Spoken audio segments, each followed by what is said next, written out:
Now we're in Genesis chapter 2.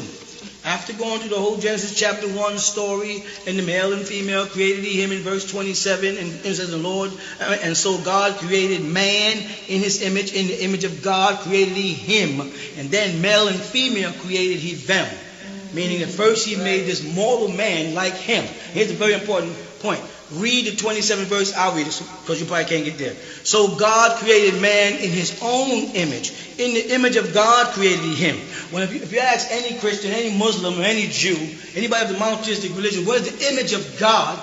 They'll say the image of an unseen God. There's a quote to back that. They'll call him an unseen God, a spirit being. A being that man, he doesn't have a physical form. They'll call that anthropomorphism. If we start trying to say, why does he have a hand, and why does he have a foot, and why does he have a head? You have a whole big word for it that basically comes down to say, no, we want God to remain a spirit being in a spirit world.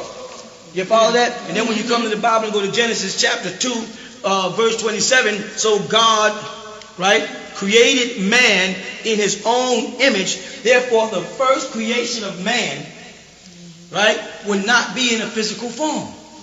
The initial creation of man would have to be the creation of man's spirit form or his soul, or any way you want, or any way you could. You follow? Right. But not his body yet.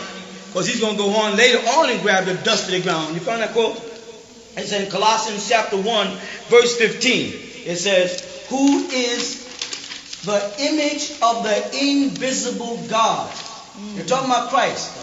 Who is the image of the invisible God? So they declare God as someone or something invisible. Right there. You follow?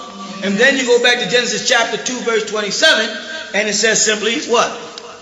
And God created man in his own image. So that word sawat, the Hebrew word being used there, like fashioning or shaping, sawat, is actually the shaping of a spirit being or soul before he even had a body. You follow that? So man was first an angelic being, because any being in a spirit form other than God is therefore God's messenger.